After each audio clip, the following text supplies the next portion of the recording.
Donc là, on vient de me signaler qu'il y a quelqu'un qui a appelé le SAMU tout près. Donc on me demande si je veux bien m'y rendre.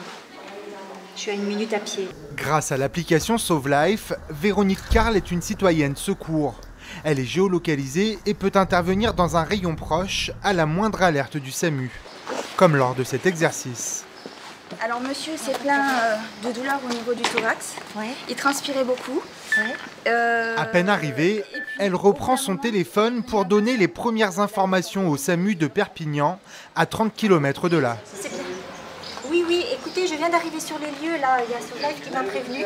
Le SAMU déclenche à partir du SAMU une alerte comme quoi il y a un accident cardiaque, un arrêt cardiaque sur une adresse, et vous avez des citoyens, en l'occurrence ceux-là, les citoyens sauveteurs de 3A, qui ont répondu favorablement et qui se déplacent avant que les secours arrivent, faire les gestes d'urgence et une défibrillation précoce. Un premier maillon de secours de proximité pour faire face à une urgence vitale lorsque l'on est loin du SAMU. Car pour qui en a fait l'expérience, les premières minutes sont capitales. J'ai eu un petit problème au niveau de l'appel du SAMU. J'ai pas réussi, moi, à expliquer ce qui se passait. En fait, ma maman, elle était très affaiblie. Et elle me disait qu'elle perdait ses forces. Mais j'expliquais ça au SAMU, mais en fait, j'ai pas pu le quantifier. Et c'était un 14 juillet, c'était très long, les secours à venir. Finalement, ils ont envoyé une ambulance. Bon, malheureusement, c'était trop tard.